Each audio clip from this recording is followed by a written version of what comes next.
Corrigé 4-1 à domicile par Arsenal en demi-finale retour dimanche, Lyon ne briguera pas cette saison une 9e victoire en Ligue des Champions féminine. Finalistes l'an passé, les Lyonnaises pensaient pourtant avoir pris une option sur une nouvelle finale en s'imposant 2-1 à Londres à l'aller, mais elles ont été dépassées et inoffensives dans leur stade au retour. Arsenal, vainqueur de la C1 en 2007, affrontera donc le FC Barcelone, double tenant du titre, en finale le 24 mai à Lisbonne. Les Espagnols ont écarté Chelsea dans l'autre demi-finale, 4-1, 4-1.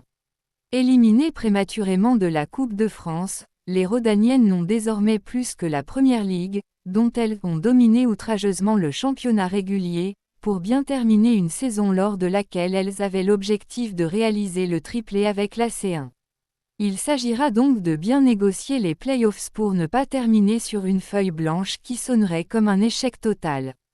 Par ailleurs, cette élimination en Ligue des Champions a un goût amer pour la défenseure centrale internationale et capitaine, Wendy Renard qui fêtait ce dimanche son 500e match avec l'OL, toutes compétitions confondues.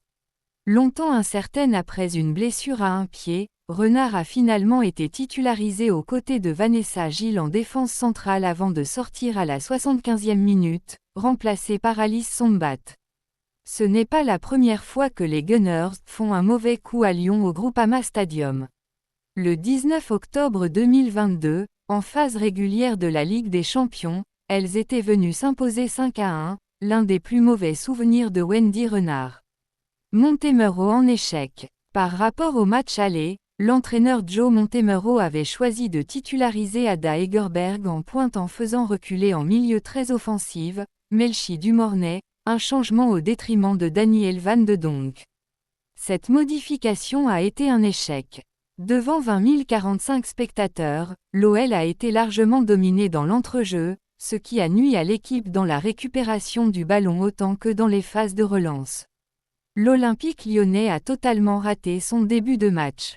Dès la 5e minute, Christian Endler a détourné magnifiquement un tir de Kim Little, mais sur le corner qui a suivi, la gardienne chilienne a manqué sa sortie aérienne avant de marquer contre son camp sur un ballon de Damari Egurola qu'elle avait malencontreusement touché du dos.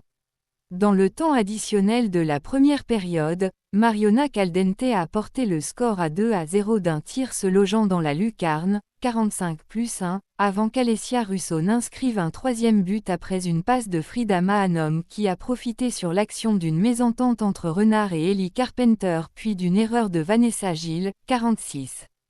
Peu après l'heure de jeu, Caitlin Fou, en profitant d'une glissade de Gilles sur une sortie de but jouée par Endler, a donné une avance de 4 buts à Arsenal, 63e, mais tout était consommé depuis longtemps, même si Dumornay a réduit l'écart à 10 minutes de la fin d'un bon tir du droit, 81e.